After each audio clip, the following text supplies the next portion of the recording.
안녕하세요. 저는 대학교 때부터 만난 남편과 결혼 생활 4년을 채우지 못하고 이혼하게 된 30대 여자입니다. 대학교 때 남편은 참 순진하고 맑은 사람이었는데 이혼할 무렵엔 제가 알던 그 착하던 사람은 온데간데 없고 검은 속내로 가득한 추악한 인간이 있을 뿐이더군요. 원래부터 그런 사람이었는데 제가 몰랐던 것인지 아니면 살다 보니 세상에 찌들어 변해버린 것인지 알 수는 없지만 그 추악한 면모를 아는 순간 저는 이혼을 결심하게 되었습니다. 저의 결혼 생활부터 이혼까지 긴 이야기가 될 수도 있지만 함께 들어보실래요? 저와 남편은 앞서 말했듯이 대학교 때부터 만난 사이였어요. 전 학교를 졸업하며 좋은 기업에 취업을 하게 되었지만 그런 저와는 달리 남편은 번번이 면접에서 떨어지기 일쑤였어요. 남편은 저와 같은 회사를 다니기 위해 열심히 노력했고 전 그런 남편을 응원하며 남편의 뒷바라지를 하기 시작했죠. 그렇게 물심양면으로 남편의 취업 뒷바라지를 한 지 2년 끝에 남편은 드디어 저희 회사에 입사를 하게 되었고 남편의 합격 발표가 나던 날 저에게 프로포즈를 해 결혼까지 하게 되었던 것이었어요. 오랜 연애 끝에 한 결혼 생활. 3년. 딱 3년 행복했어요. 3년 차에 되던 해에 저는 임신을 하게 되었고 얼마 지나지 않아 유산까지 하게 되었습니다. 첫 아기를 잃은 슬픔에 저는 몸도 몸이지만 마음마저 많이 망가져만 갔고 잠시 회사를 휴직하고 쉬어가는 시간을 갖게 되었어요. 다른 것도 아닌 유산으로 인해 쉬는 것인데 그걸 가지고 시댁에서 말이 나오기 시작하더군요. 요즘은 맞벌이 해도 먹고 살기 힘들다고들 하던데 그렇게 쉬어도 되니? 저 이제 일주일 쉬었어요, 어머님. 그리고 쭉 쉴 거 아니고 어느 정도 회복되면 복직도 할 거고요. 저 하나 쉰다고 저희 집 망하면 그게 더 이상한 거 아닐까요? 그건 그렇다마는 될 수 있으면 빨리 복직해. 우리 아들이 힘들지 않니? 일주일이든 한 달이든 너는 이렇게 쉬면서 우리 아들 돈이나 펑펑 쓸 텐데 우리 아들만 밤낮 없이 고생하면 너무 불공평하지 않니? 원래 저의 도움으로 남편이 좋은 회사에 취업까지 하게 되었다며 저에게 잘 대해주던 시모였는데 제가 잠시 쉬게 되니 남편 돈으로 호의호식한다며 탐탁치 않아 하는 속내를 감추지 않고 표현하더군요. 남편이 취업을 준비하는 그 시간 동안 돈과 시간을 아낌없이 투자했던 저에게 그런 말을 하니 황당하기도 하고 섭섭하기도 했어요. 하지만 그 당시엔 제가 한마디를 하면 10마디, 20마디로 돌아오는 시모의 잔소리에 대꾸할 여력이 없었기에 그냥 대충 상황을 얼버무리며 넘어가곤 했습니다. 그런데 제가 가만히 참아주니 그래도 되는 사람이라고 느꼈는지 점점 말은 독해져만 갔고 결국 유산 이야기까지 입에 올리더라고요. 돈도 못 벌어오면서 유산까지 하고 우리 아들이 아주 상전을 모시고 사는구나. 너 유산 핑계로 내 아들 밥도 안 차려주고 그런 건 아니지? 시모는 넘지 말아야 할 선을 거침없이 넘고 있었고 결국 전 참지 않고 시모의 막말에 맞서기로 했습니다. 어머님, 입은 비뚤어졌어도 말은 똑바로 하셔야죠. 돈을 못 벌어온 것이 먼저가 아니라 유산을 한 게 먼저예요. 그리고 유산한 것도 제가 무슨 큰 잘못을 해서 유산한 게 아니라 어쩌다 보니 불행이 닥친 일이었다고요. 누가 유산한 게 네 잘못이라고 했니? 왜 발끈하고 그러니? 너 그러다가 시어머니랑 맘먹겠다. 어머님이 말만 안 했다 뿐이지 모든 게 다 제 잘못인 양 말했잖아요. 그리고 어머님, 제가 이런 말까지 안 하려고 했는데 제가 지금 놀면서 쓰는 돈 다 합쳐도 아범 취업 준비하던 기간에 저한테 준 돈 절반도 안 돼요. 절반이 뭔가요? 그 절반도 아마 안 될 거예요. 그런 제가 지금 다른 것도 아니라 유산 때문에 몸도 마음도 힘들어서 집에서 좀 쉬는데 그게 그렇게 탐탁지 않으세요? 탐탁지 않기는. 난 그저 너희가 걱정되어서 그랬지. 너도 참 너다. 아직까지 네가 내 아들한테 해준 돈 계산이나 하고 있었니? 너 그렇게 안 봤는데 아주 계산적인 애였구나. 제가 계산적인 게 아니라 어머님이 저를 이렇게 만들고 계신 거예요. 그러니까 더 나쁜 꼴 보기 싫으시면 이런 상처되는 말은 하지 마세요. 아니, 이런 말로 저한테 상처 주실 거면 앞으로 연락 자체를 하지 말아주세요. 제가 하루라도 빨리 몸도 마음도 건강해져야 돈 벌러 회사에 나가지 않겠어요? 그러면 저는 할 말 다 했으니 이만 끊을게요. 시모의 노발대발하는 소리가 수화기 너머로 들려왔지만 저는 그냥 전화를 끊어버렸어요. 더는 그 말도 안 되는 독설을 들을 필요도 듣고 싶지도 않았기 때문이었죠. 그날 저녁 퇴근 후 돌아온 남편에게 저는 그간 쌓였던 울분을 토해내게 되었어요. 여보, 정말 어머님 너무한 거 아니야? 나한테 돈도 못 벌어오는 게 유산까지 했다고 구박하시더라? 그것뿐인 줄 알아? 당신이 힘들게 벌어오는 돈 놀고 먹으면서 써댄다고 아주 불만도 많으셔. 그랬어? 우리 엄마가 정말 그랬단 말이야? 아, 내가 진짜 당신 볼 면목이 없다. 내가 미안해. 정말 미안해. 당신이 나한테 어떤 사람인데 그런 말을 듣게 해서 미안. 당신이 잘못한 것도 아닌데 사과는 됐고 다신 어머님이 그런 말 나한테 하지 않게만 해줘. 당신이 잘 말 좀 해달란 말이야. 그래, 알겠어. 내가 엄마한테 다신 그러지 말라고 신신당부할게. 남편이 사과도 했고 시모가 다신 그러지 못하도록 잘 말하겠다기에 이를 키우지 않고 그냥 넘어가기로 했습니다. 그런데 시모가 정신을 차리지 못한 것인지 집으로 찾아오며 저를 괴롭히기 시작하더군요. 막상 찾아와서는 무언가 시킨다거나 말을 심하게 한다거나 피해가 되는 행동을 하진 않았지만 좋지 않았던 일도 있었던 터라 시모가 오는 자체가 불편한 건 사실이었어요. 하지만 그렇다고 해서 오는 사람을 아무 이유도 없이 못 오게 막을 수도 없는 노릇이었기에 적당히 시모와 시간을 보내고 돌려보내곤 했었죠. 그러던 어느 날 일이 터지고야 말았죠. 그날은 잠시 외출했다가 퇴근하는 남편을 만나 집으로 돌아온 날이었죠. 집에 들어서니 시모 혼자 집을 아주 엉망진창으로 만들어 놓고선 저희를 기다리고 있더라고요. 제 집처럼 밥도 잘 챙겨 먹었는지 설거지도 쌓여 있었고요. 주인 없는 안방에서 잠도 잤는지 이불도 헝클어져 있었죠. 처음 5초가량은 이게 도무지 무슨 상황인지 판단 자체가 서지 않더군요. 그것도 잠시 시모의 웃으면서 왔냐는 말에 정신이 차려지며 상황 파악이 되었고 곧바로 남편을 쳐다봤어요.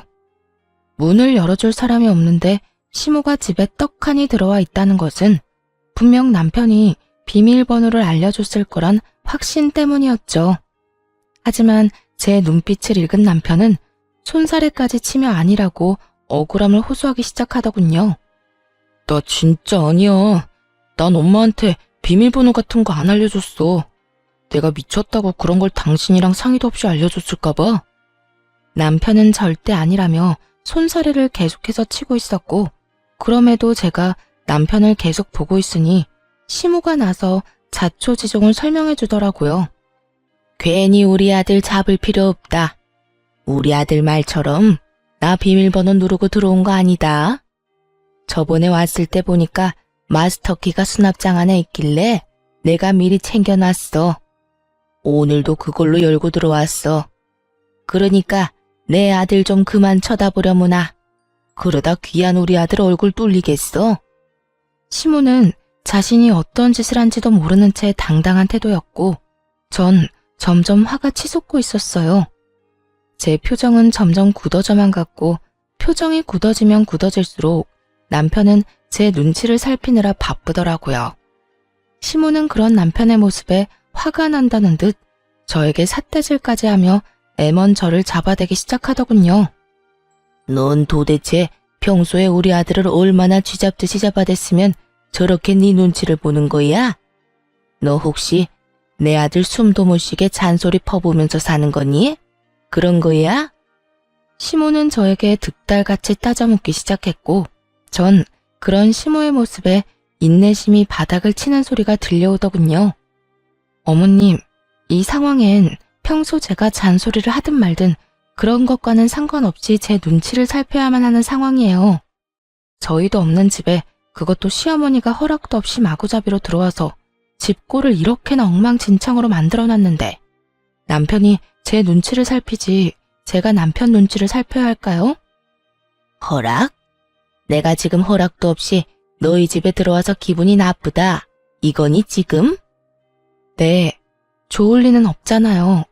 그러니까 가지고 가신 마스터키 당장 주시고 다신 이러지 마세요. 앞으로 오시려거든 연락하고 오라고요. 저는 시모가 허락도 없이 가지고 간 마스터키를 돌려달라고 했고 시모는 절대 싫다고 하며 들고 있던 마스터키를 가방에 쏙 넣어버리더군요. 내가 왜? 난 절대 못 준다. 여긴 우리 아들 집이야. 우리 아들 집에 내가 오겠다는데 네가 무슨 권리로 나를 오지 못하게 하는 거야? 시모의 입에서 권리라는 단어가 나오는데 정말 기가 막히더라고요. 저와 남편이 마련한 집에 도대체 어떠한 이유로 시모가 권리를 주장할 수 있는 것인지 여러분은 이해가 되시나요? 텔레비전에서나 보던 개념 집 나간 시모를 실시간으로 눈앞에서 보고 있는데 정말 황당함 그 자체였어요. 지금 저한테 권리를 따지고 드는 거예요? 이 집, 저랑 남편이랑 정확히 반반 내고 마련한 집이에요. 그러니까 권리가 있다면 어머님보다 제가 더 있지 않겠어요? 전 어머님이 이런 식으로 허락도 없이 들락날락하는 거 너무 싫습니다. 그러니 키 당장 주세요. 싫다고 분명 말했다. 그러면 이렇게 하면 되겠네. 네 말대로 절반은 네 집, 절반은 내 아들 집이니 앞으로는 들어와서 절반만 사용하면 되지 않겠어? 그러면 됐지? 지금 그걸 말이라고 하세요? 집이 무슨 사과도 아니고 반쪽 딱 가른다고 그게 딱 갈라지나요? 우길 걸 우기세요, 제발. 아무리 어머님이라고 해도 아무도 없는 집에 이렇게 마음대로 들어오는 거 너무 무례한 행동이라고요. 무례? 너 가족끼리 말이 너무 심한 거 아니니? 다른 사람도 아니고 네 남편 엄마야 내가. 그런 내가 내 아들 집에도 마음대로 못 오면 어딜 마음대로 가라는 말이야? 어딜 마음대로 가기는요.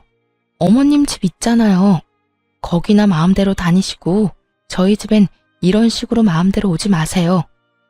감정이 격해진 시모와 저는 언성까지 높이며 싸우게 되었고 점점 더 심각해지자 남편이 시모를 끌고 집에서 나가더라고요. 그렇게 시모가 가고 난 후 전 곧바로 사람을 불러 도어락 자체를 바꿔버렸어요. 그렇게 해도 화가 가라앉지 않아 씩씩거리고 있는데 시모를 시댁에 데려다주고 돌아온 남편이 바뀐 도어락을 보며 쭈뼛쭈뼛 입을 떼기 시작하더라고요. 꼭 이렇게까지 해야 해? 너무 과하지 않나 싶은데. 전 기가 막혀 콧방귀를 끼며 하나도 치우지 않아 여전히 엉망인 집을 가리키며 쏘아붙여 주었죠. 과한 건 내가 아니라 어머님이야. 입장 바꿔서 생각해봐. 어머님이 아니라 우리 엄마가 집 키를 허락도 없이 가지고 가서 시도 때도 없이 들락날락거리면 당신 같으면 어떤 기분일 것 같은데? 이래도 내가 과한 처사라고 생각해? 남편은 깊이 생각해 볼 것도 없이 그건 싫었는지 미간을 찌푸리며 아무런 말도 하지 않고 있었고 전 그런 남편에게 더 단호하게 한마디 해주었어요. 어머님 말리지 못할 것 같으면 아무런 말도 하지 마. 나 지금 당신이 생각하는 것보다 훨씬 더 많이 화났으니까. 전 다른 건 몰라도 아무도 없는 집에 시모처럼 당연하다는 듯 오가는 행동은 이해할 수도 이해할 생각도 없었으므로 더욱 단호하게 대처하기로 한 것이었어요. 다음 날 제 예상과 같이 시모는 다시 저희 집을 찾아왔고 그날은 제가 외출을 하지 않고 집에서 시간을 보내던 중이었어요. 밖이 어수선하다 싶더니 아니나 다를까 시모는 벨도 누르지 않고 문을 열려고 하고 있었고 한참을 문과 실랑이 하던 시모는 그제야 도어락이 바뀌었다는 걸 알았는지 큰 소리의 욕설과 함께 통화하는 소리가 들려오더라고요. 여기요. 문 좀 열려고 하는데 언제쯤 올 수 있어요? 오면 바로 열 수는 있나요? 문을 뜯어내든 부수든 아무런 상관없으니까 빨리 와서 이 문 좀 열어주세요. 시모는 열쇠 집에 전화를 해 문을 뜯어달라고 요구하고 있었고 기가 막혔던 전 바로 현관문을 열어버렸어요. 저와 시모는 눈이 마주쳤고 시모는 전화를 그냥 끊더니 태연하게 이렇게 말하더라고요. 아무래도 네가 안 열어줄 것 같아서 아예 문을 뜯어내고 들어가려고 했더니 왜 열었니? 문 뜯길 때까지 기다리지. 하여튼 요즘 것들 버릇없다고 하더니 시험이 못 오게 도어락을 바꿔? 어디서 배운 건방진 짓거리야? 내가 말했지. 내 아들 집에 내가 마음대로 오는 건 당연한 거라고. 도대체 몇 번을 말해야 알아들으시겠어요? 이 집엔 어머님이 마음대로 오갈 수 있는 그 어떠한 권리도 없다니까요. 이 집의 주인은 남편과 저예요. 아무리 어머님이 제 남편의 친엄마라고 한들 저희의 보금자리까지 마음대로 할 권리는 없다고요. 내가 된다고 하면 되는 거고 내가 하겠다고 하면 너는 그저 입 다물고 내 뜻에 따르면 되는 거야. 어디 며느리가 시어미한테 눈 똑바로 뜨고 큰 소리야. 하여튼 도어락 원래대로 해놓지 않으면 다음번에 이 문짝을 다 뜯어내버릴 테니 그런 줄이나 알아. 시모는 적반하장으로 저에게 화를 내고 있었고 전 그런 시모를 인간적으로 대해주면 안 되겠다는 생각이 들었어요. 그랬어요? 그러면 문 닫고 들어갈 테니 어디 뜯으려면 뜯어보세요. 단 우리 집 문에 손이라도 대는 소리가 들렸다간 당장 경찰서에 신고할 겁니다. 보이시죠? 저 농담 아니에요. 저는 이렇게 말하며 휴대전화에 눌린 112 화면을 보여주었고 시모는 씩씩거리며 온갖 욕을 하기 시작했어요. 너 진짜 이런 식으로 나올 거야? 후회 안 할 자신이 있니? 제가 후회를 왜 해요? 이때껏 어머님이 하는 대로 그냥 두고 본 게 후회가 된다면 될지언정 오늘 이런 행동에 대한 후회는 전혀 없는걸요? 그래? 그래, 어디 두고 보자. 내가 내 아들한테 다 말해버릴 거야. 그때 가서도 네가 이렇게 당당한지 두고 보자고. 시모는 끝까지 무섭지도 않은 으름장을 놓으며 집으로 돌아가더군요. 그날 저녁 퇴근을 한 남편에게 하소연을 하게 되었고 남편의 반응이 제 생각과는 달라도 너무 달라졌더라고요. 여보, 오늘 어머님 또 오셨었는데 어떻게 하신 줄 알아? 글쎄 열쇠집에 전화해서 문을 뜯어달라고 하시더라니까. 이러다 진짜 문 뜯고 들어오실 기세야. 그러게 내가 도어락까지 바꾸는 건 너무 과하다고 했잖아. 엄마도 잘한 거 없지만 당신도 마찬가지야. 그래도 우리 엄마인데 경찰까지 들먹이면서 쫓아냈어야 했어. 내가 오죽했으면 그렇게까지 했겠어? 어머님은 가만히 있는데 내가 그렇게까지 했겠냐고. 문을 뜯으려고 했다니까. 우리 엄마도 많이 섭섭했나 보지. 그 순간에 화가 나기도 했을 테고. 이번엔 당신이 잘못했어. 화 좀 가라앉고 나면 엄마한테 사과해. 평소의 남편이었다면 이런 상황에서 시모에게 모질게 한 섭섭함 내비치긴 했을 거예요. 조금이라도 제 편을 들어주었을 텐데 이날은 오로지 시모의 편을 들며 오히려 저를 나무라기 시작하더라고요. 심지어 사과까지 요구했고요. 사과까지 하라고? 내가 뭘 잘못했는데. 애초에 어제 그렇게까지 싫다고 했는데 또 연락도 없이 찾아와서 마음대로 문을 열려고 한 사람은 어머님이야. 거기에다 마음대로 되지 않으니까 사람까지 불러서 문까지 뜯어내려고 했고. 여기서 내가 잘못한 게 뭔데? 112 좀 누른 거? 그렇게 안 했으면 어머님이 고분고분하게 집에 갔을 것 같아? 아무리 그래도 그건 아니지. 당신 이럴 때 보면 많이 매정한 거 알아? 엄마도 당신이랑 그렇게 다투고 나서 좋은 마음으로 화해하려고 찾아온 거일 수도 있잖아. 사과하러 온 사람이 돌려달라는 마스터키로 문을 열고 들어오려고 해? 그게 말이나 된다고 생각해? 앞뒤가 맞는 상황이라고 생각하냐고. 그저 어머님은 어제 내가 그렇게 했으니 오늘 나한테 복수하려고 찾아오신 거야. 당신은 당신 엄마를 그렇게 몰라? 설사 엄마가 그런 목적으로 왔다고 한들 당신이 좀 져줬어도 되잖아. 꼭 그렇게까지 해야지 직성이 풀려? 어쨌든 이번엔 나도 당신이 이해가 안 된다. 정말 실망이야. 남편은 더는 제 말을 들어보려는 의지조차 없어 보였어요. 그렇게 저희 사이는 멀어지기 시작했어요. 점점 더 멀어지는 남편을 보며 아무리 생각해봐도 남편의 갑자기 변해버린 행동이 이해가 되지 않았어요. 객관적으로 생각해도 아무도 없는 아들 집에 마음대로 문 따고 오가려고 하는 시모가 잘못한 것이 분명한데 남편의 일방적으로 치우친 행동이 이해가 되지 않았죠. 남편과 결혼 이후 처음으로 크게 싸운 것이 되었고 전 남편이 이해되지 않는 것을 넘어 의심스러워지기 시작했어요. 거기에다 시모가 잠잠한 것도 이상했죠. 시모의 성격상 그런 일이 있었다고 한들 저희 집으로 찾아와도 몇 번을 찾아와 난리를 부렸어야 하는 사람인데 찾아오기는커녕 연락조차 오지 않더라고요. 남편은 저와 사이가 좋지 않다는 걸 핑계로 집으로 돌아오는 시간이 늦어지고 있었고 남편을 오래 봐왔던 시간만큼 누구보다 남편을 잘 알던 저는 우리 관계를 위해서도 뒷조사가 필요하다고 생각했어요. 무엇보다 이상한 건 저를 대하는 남편의 태도였죠. 여보, 요즘 너무 늦는 거 아니야? 야근을 강요하는 회사도 아닌데 이렇게 늦게까지 뭐 하다 오는 거야? 알아서 뭐하게? 어? 나는 걱정되어서 그렇지. 요즘 우리 사이 안 좋은 것 때문에 일부러 이렇게 늦게 들어오나 싶어서. 잘 알고 있으면서 묻기는 왜 물어? 당신 말대로 당신이랑 나랑 요즘 사이도 안 좋은데 집에 일찍 들어와봤자 기분밖에 더 상해? 그래서 밖에서 친구들도 만나고 만날 사람 없으면 혼자 걷다가 오는 거니까 신경 쓰지 마. 그러지 말고 우리 화해하자.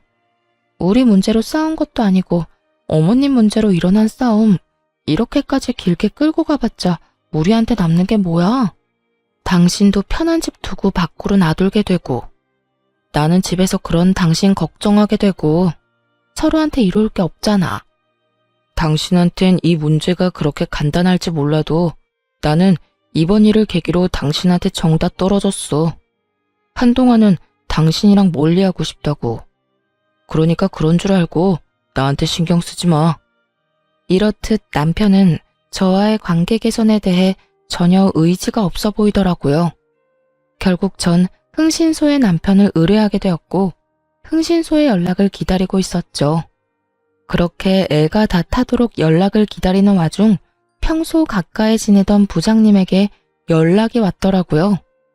이제 복직을 슬슬하면 어떻겠냐고요. 부장님과 대화를 나누어 본 저는 복직을 결정하게 되었고 복직을 준비하는 와중 흥신소에서 연락이 왔더라고요. 안녕하세요, 사모님. 이게 바깥분께서 외도를 저지르고 있던 게 맞더라고요. 상대는 같은 회사 다니고 있는 여자로 1년 가까이 만나온 것으로 추정되고 점심시간에도 함께 시간을 보내며 일 이야기도 나누는 걸 보니 남편분께서 상간녀에게 많은 도움을 주고 있는 것으로 보였습니다.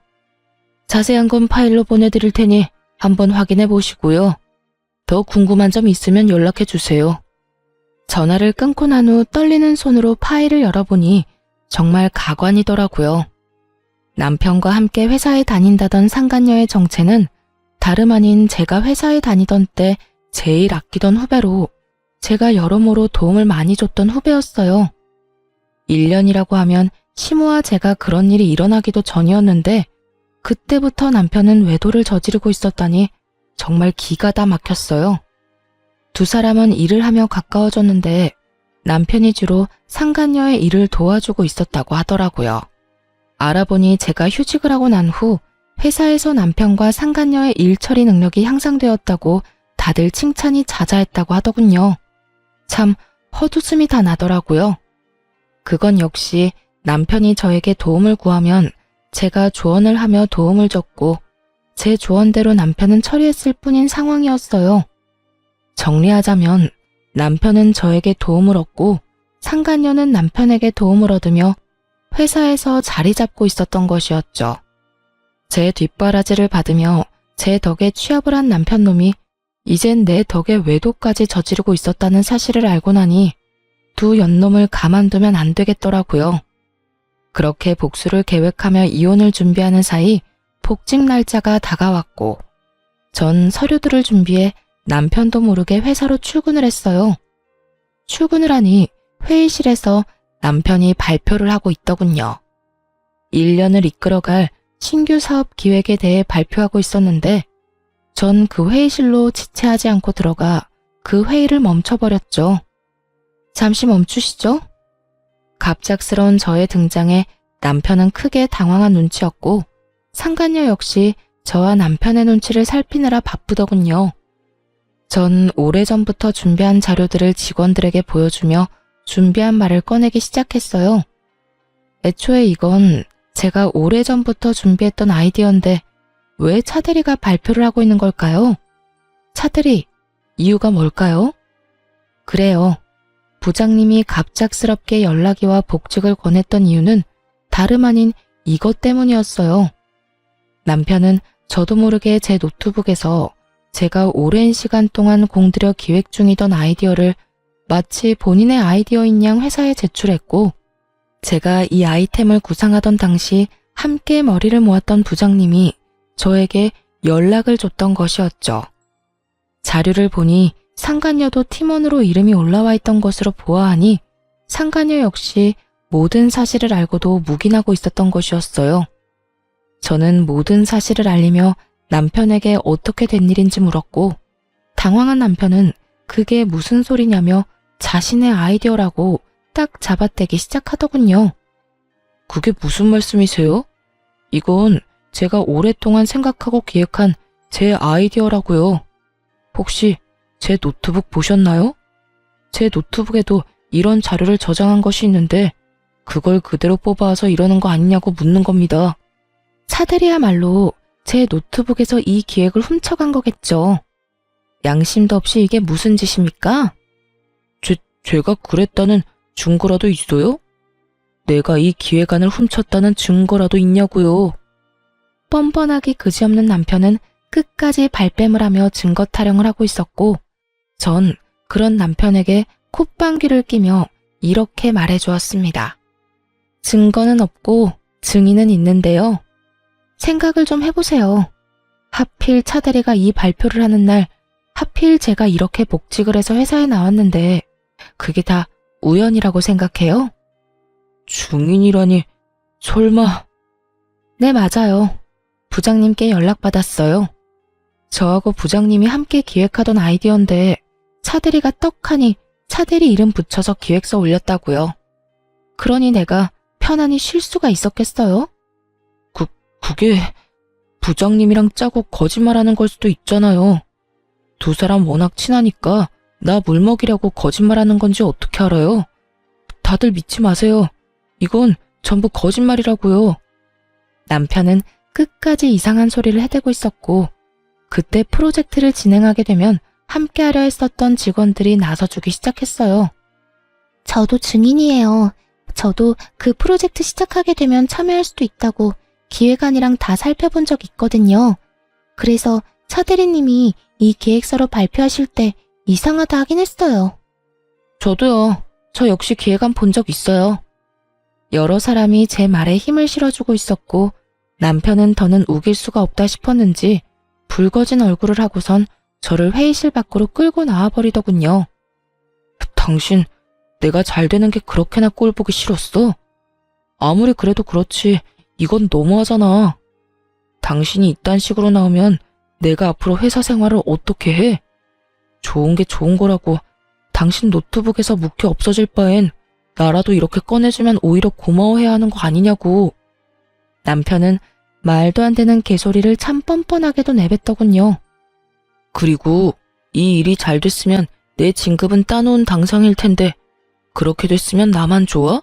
당신도 좋았을 거 아니야. 부부는 일심동체라고. 내가 좋아지면 당신도 당연히 좋아질 텐데 당신 때문에 다 망쳤잖아. 그나마 남아있던 미운 정마저 다 떨어져 나가는 느낌이 다 들더라고요. 야, 너 지금 이상한 생각을 하고 있는가 본데 그게 네 머리에서 나온 거 아니고 내가 몇 달을 고심해서 구상해낸 내 아이디어야. 그런 걸 훔쳐가서 네 거인 거 마냥 발표까지 하다 들킨 주제에 뭐? 나 때문에 다 망쳐? 정신 좀 차려. 아무리 부부 사이더라도 남의 아이디어 훔쳐가는 건 하면 안 되는 행동이야. 넌 초등학교 졸업도 못했니? 이런 건 초등학생 때 다 배우지 않아? 뭐야? 너 말 다 했어? 넌 그게 남편한테 할 말이야? 남편은 개뿔? 잘 들어. 내가 100번 1000번 양보해서 이해한다고 한들 그건 네 말처럼 네가 내 남편이고 우리가 부부 사이일 때나 이해 가능한 거야. 우리는 앞으로 부부 사이가 아닐 테니까 난 절대 이 일 그냥 넘기지 않을 테고 말이야. 뭐? 지금 나랑 이런 일로 이혼이라도 하겠다는 거야? 이혼이 그렇게 마음처럼 쉬운 줄 알아? 그리고 나야 남자니까 이혼해도 상관없다고 쳐도 당신이 이혼녀 딱지 괜찮겠어? 앞으로 잘 살아나갈 자신 있냐고. 남편은 주제에 저를 깔보며 이깟일로 무슨 이혼까지 하냐며 콧방귀를 뀌고 있었고 전 그런 남편을 향해 가방 속에 넣어뒀던 외도 증거들을 뿌려주었어요. 바닥엔 남편과 상간녀의 다정한 모습이 찍힌 사진들이 나뒹굴기 시작했고 그 순간 타이밍도 좋게 회의실에서 사람들이 쏟아져 나오더라고요. 바닥에 떨어진 외도 증거 사진들을 본 사람들은 저마다 놀람의 탄성을 자아내기 시작했고 상간녀는 자신의 얼굴이 찍힌 사진들을 급하게 주우며 고함을 질러대더군요. 보지 마세요. 보지 말라고요. 선배, 이게 뭐예요? 정말 너무한 거 아니에요? 이런 걸 이렇게 공개적으로 뿌리면 어떻게 하자는 거예요? 왜? 부끄러운 건 아니? 불륜이나 저지른 주제에 부끄러운 건 아냐고. 저 역시 상간녀를 향해 고함을 질러버렸고 상간녀는 사진을 줍다 말고 자리에 주저앉아 더 큰 소리로 고함을 고래고래 질러대더라고요. 우리 사이에 꼭 이렇게까지 해야 했어요? 꼭 이렇게까지 끝장을 봐야 했냐고요. 굳이 이렇게 하지 않아도 되는 일이잖아요. 우리 사이? 그래, 우리 사이 좋았지. 나도 널 아꼈고 너도 날 잘 따랐고. 그런데 그런 우리 사이를 끝장낸 건 내가 아니라 너랑 내 남편이지 않니? 우리가 부부 사이라는 걸 회사 내에 모르는 사람이 없는데 네가 몰랐을 리도 없을 거고 몰랐다고 한들 유부남이랑 노란한 주제에 무슨 낯짝으로 큰 소리야? 양심이 없는 거야? 아니면 그 얼굴 철판이 두꺼운 거야? 아무리 내가 잘못했다고 해도 일은 할 수 있게 해줘야죠. 회사에서 이런 식으로 다 밝혀버리면 앞으로 회사 생활은 어떻게 하라고요? 아직도 정신 못 차리고 그딴 소리나 하는 거 보니 양심도 없고 얼굴도 두꺼운데 멍청하기까지 한가 보네. 딱 보면 모르겠어. 난 죽었으면 죽었지. 너 같은 인간 말종이랑 한 회사에 다닐 생각 없어서 이렇게까지 하는 거야. 그러니까 어차피 쫓겨날 회사 얼른 가서 짐이나 싸고 짐 싸서 가는 김에 네가 사랑하는 내 남편도 잘 챙겨서 가. 앞으로는 당당하게 같이 살아. 내가 당장 이혼해 줄 테니 더럽게 뒤로 그딴 짓이나 하지 말고 당당하게 이 머저리 같은 남자 잘 데리고 살아보라고. 상간녀는 제 말에 씩씩거리며 저를 노려보고 있었고 남편놈은 이러지도 저러지도 못한 채 가만히 있더라고요. 그 모습을 보는데 저렇게 한심한 놈이랑 이때껏 살았다는 생각에 저 자신이 참 한심스럽게 느껴지더군요. 한참을 눈치를 살피던 남편은 저에게 무슨 할 말이라도 있는 것인지 제 손을 잡으려고 했고 전 그런 남편의 손을 뿌리쳤어요. 어딜 잡으려고 그래? 네 짐도 다 싸서 네가 사랑하는 저 여자 집으로 보냈고 비밀번호도 바꿔버렸으니까 오늘부터 집에 오지 마. 소장 보낼 테니 법원이나 시간 맞춰 잘 나오고. 할 말을 다한 저는 그대로 자리를 벗어났고 그날 오후 회사에선 두 사람에게 바로 권고사직 처분을 내려버렸습니다. 처분이 나오자마자 남편과 상간녀는 이딴 회사에 본인들 역시 미련이 없다는 막말을 하며 짐을 싸들고 나가버리더군요. 이딴 회사 나도 미련 없다 이거야. 자기야, 가자. 당장 우리 집으로 가서 맛있는 밥이나 차려 먹자고. 그래 자기야. 회사도 그만두게 되고 이 지긋지긋한 이혼도 하게 되고 아주 일석이조네. 이딴 회사 그만두면 내가 큰일이라도 날까봐. 이거 왜 이래? 다른 곳에 이력서만 넣으면 너도 나도 오라고 난리라고. 두 사람은 저에게 들으라는 듯이 자기라고 서로를 칭하며 나가버렸고 전 그저 시간이 빨리 가 이혼만 끝나길 바라고 또 바랐습니다. 그렇게 저는 좀 더 쾌적한 회사 생활을 하며 이혼을 진행하게 되었고 재산 분할부터 해서 두 사람에게 위자료까지 받고 성공적으로 이혼할 수 있었습니다. 이혼을 하고 난 후 얼마 지나지 않아 두 사람이 바로 재혼을 했다는 소식을 듣게 되었는데 그 행복도 오래 가지 못한 것 같더라고요. 재혼 소식을 들은 지 3개월도 채 되지 않아 뻔뻔하게 상간녀에게 연락이 왔으니까요. 무슨 일이야? 나한테 더 남은 할 말이 없는 걸로 아는데. 선배, 나 미칠 것 같아요. 선배 때도 그랬어요? 글쎄 어머님이 계속 우리 집에 연락도 없이 찾아온다고요. 비밀번호 알려달라고 하는 거 안 알려줬더니 마스터키를 찾아내서 문을 막 열고 들어오는데 미칠 것 같다고요.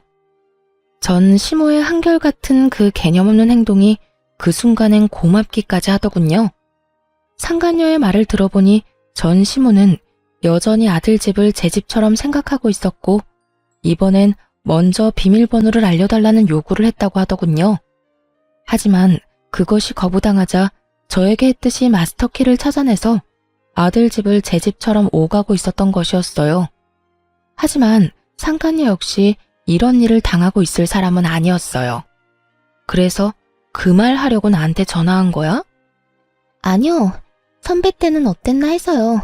어찌되었든 전 당장 어머님이랑 인연 끊고 살자고 했어요. 아니, 어떻게 그런 어머님이랑 왕래하면서 살겠어요? 내 아들 집이니 내 마음대로 오가겠다는 말이 요즘 세상에 가당키나 한 말이냐고요.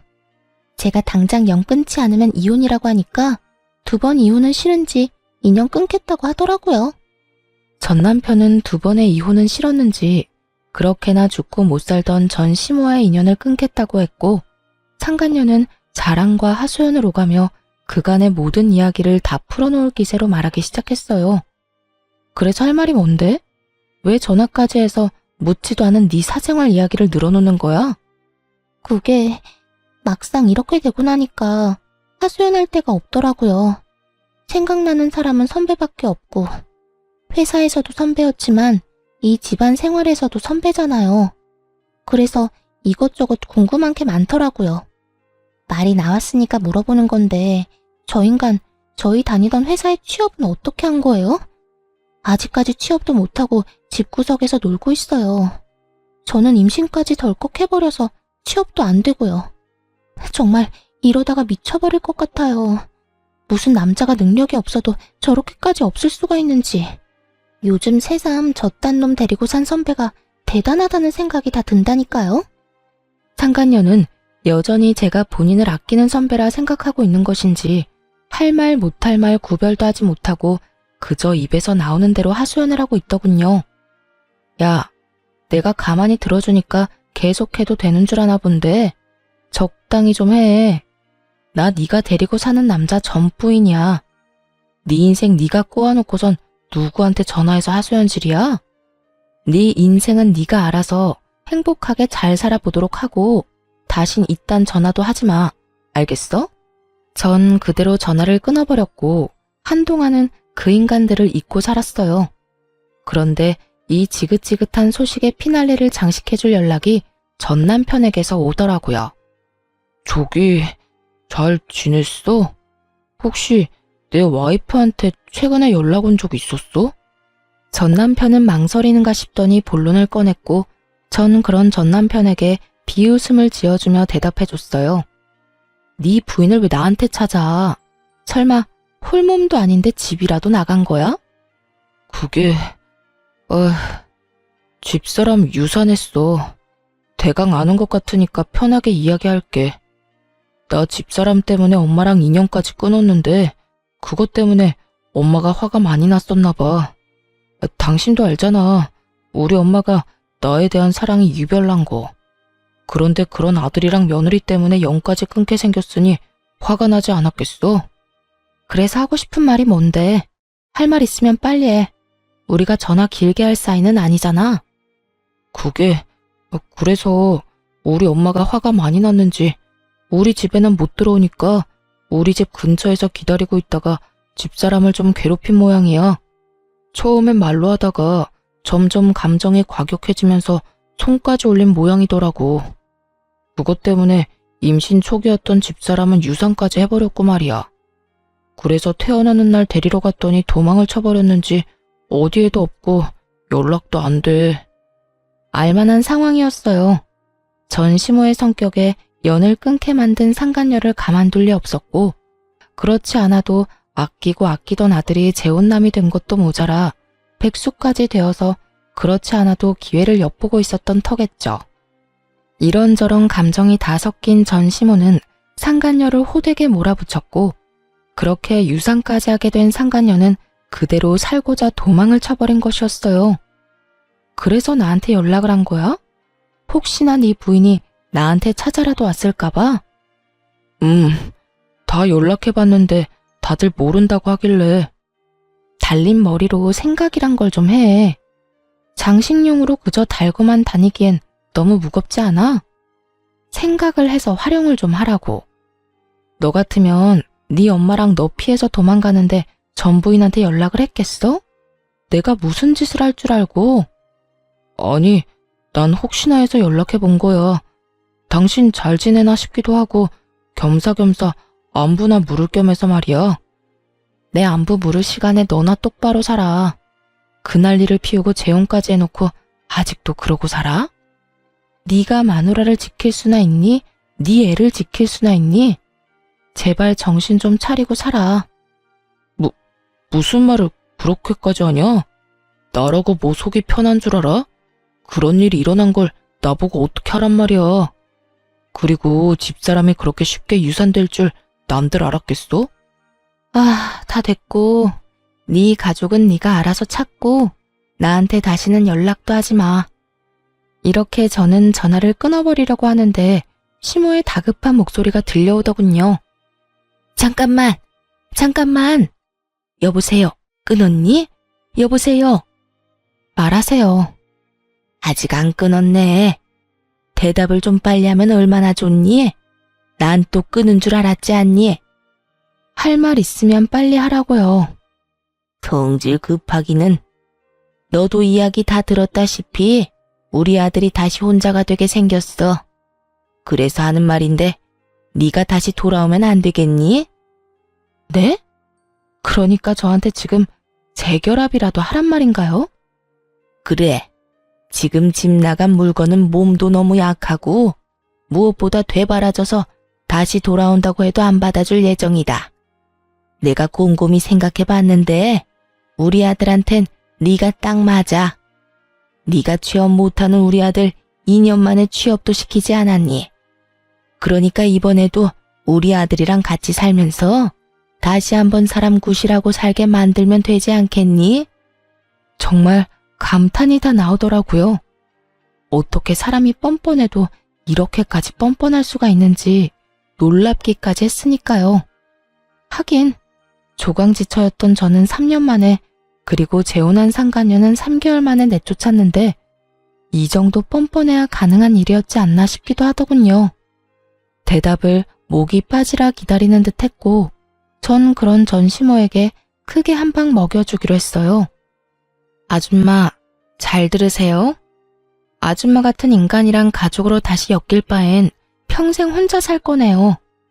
뻑하면 아들 집이 내 집이다 하고 찾아오질 않나. 못 들어오게 하면 문을 뜯어낼 거라고 하질 않나. 그것뿐이에요.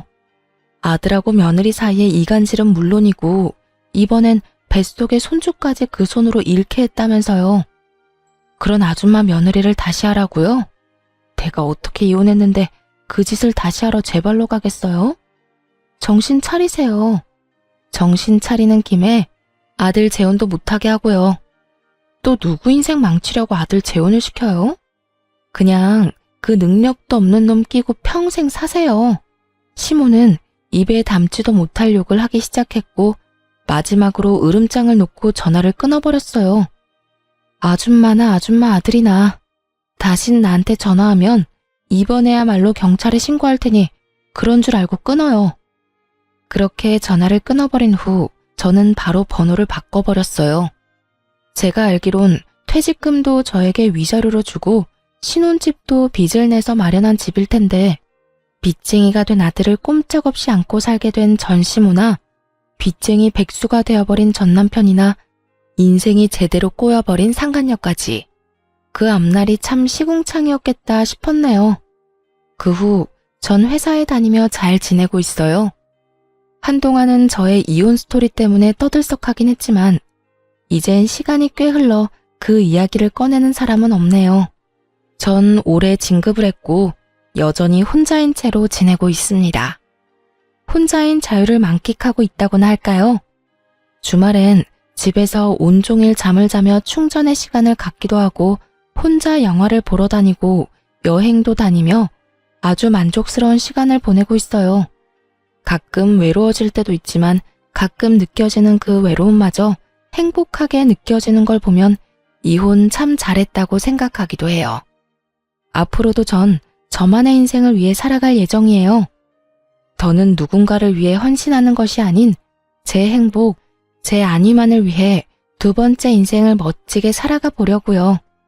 이로써 저의 긴 사연은 끝이 났네요. 긴 글 함께 해주신 분들 감사합니다.